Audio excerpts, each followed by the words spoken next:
Yeah. You look fantastic. Well, it's my Wilma Flintstone 2003 outfit. Very nice. You look so good yourself. In Well, fact, I noticed you looking at yourself on the monitor during your monologue. I think, oh my God, there I am again. Don't you look So pretty. So, don't you lean into my shot. Oh, sorry. You just leaned into my shot. Thank you for being here. Well, it's my pleasure.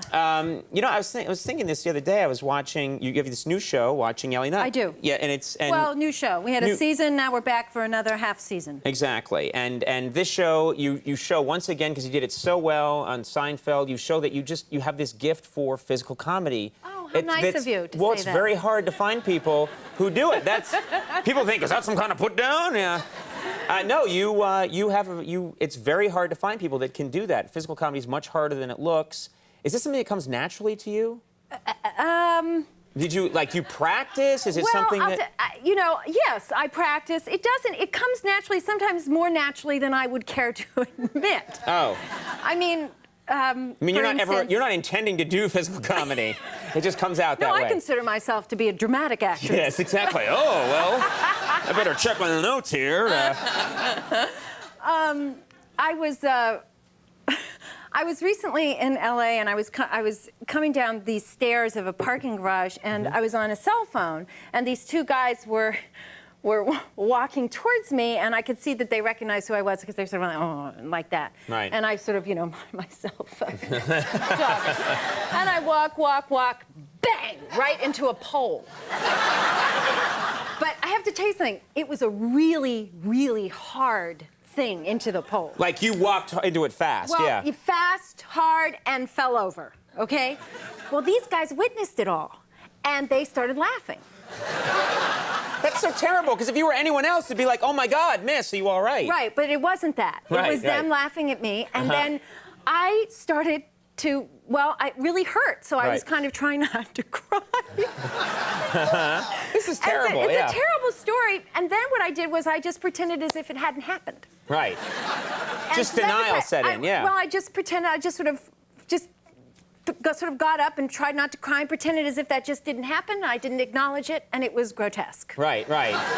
That's the tough thing, though, is that, you're so recognizable. When something like that happens to you, you're not allowed for it just to be your own private embarrassment. Probably people are always seeing, anytime you make any kind of mistake at all. Yeah. People recognize you and they know that it's happened. But it was a strange thing. It was a strange instinct I had to pretend as if it hadn't happened. There was a boy I was once, and I took dance school when I was a little girl, those cotillion things that are so grotesque. And I was dancing with this boy, and we were sort of twirling around, and all of a sudden he kissed me. It was in 6th grade. And then he pulled back and he went, "Who did that?" Oh my God! Wait a minute. It had sort of the same flavor. Oh my God, he's probably a really sick adult now. I know.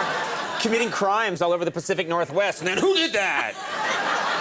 That's split personality disorder you just described. Yeah, no kidding. Do people, I was thinking about this today, 'cause in preparation for this interview, I can tell you prepared. I prepare both body and mind for every interview. Yes, You don't even want to know what I do. Right. Well, you keep it private. That's Yes, fine. I keep it private. That's my thing. It's my process. But you are so known. I'm curious. People must just think, oh, I know her, and go up to you and start talking to you all the time, just because they know you from TV. Yeah. Well, I mean, you're in their house and stuff, and their little television. So yeah, they do.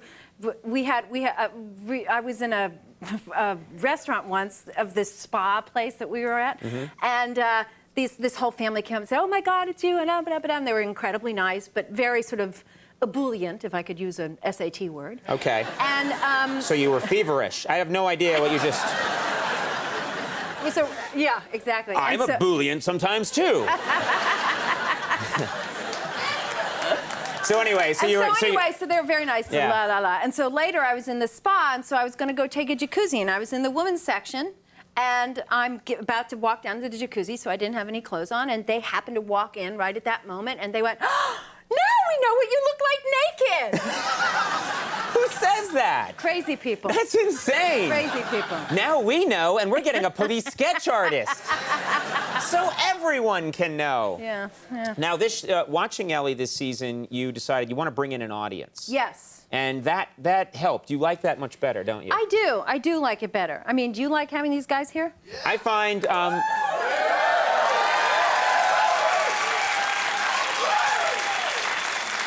Well, now you put me on the spot, because there's only one answer to that question.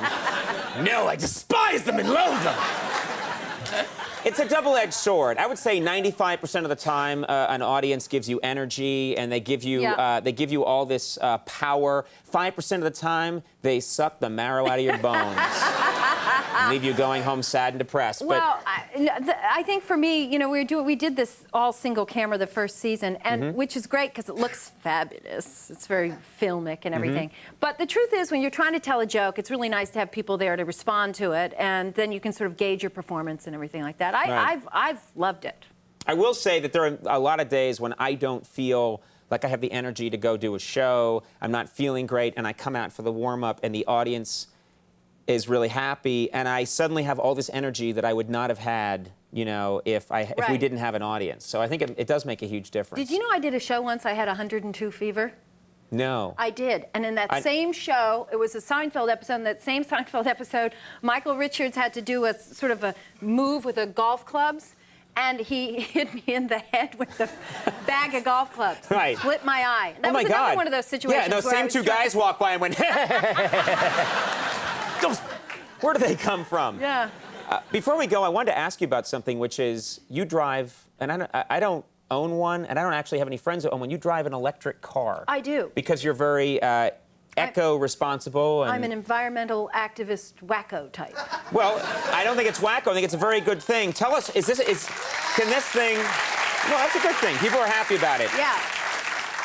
I've always had this prejudice against these cars, which is I've always thought if I went and got one and you were in trouble and you had to lean on the gas pedal, they'd go like 9 miles an hour. And flowers would come out the exhaust pipe. Is that the case, or is that not true? Yeah, right. Exactly. No, it goes fast. I mean, yeah, my husband got a speeding ticket in it. Sure, 85. He's probably bragging to the officer, you know? I was doing 85 in my eco-friendly car.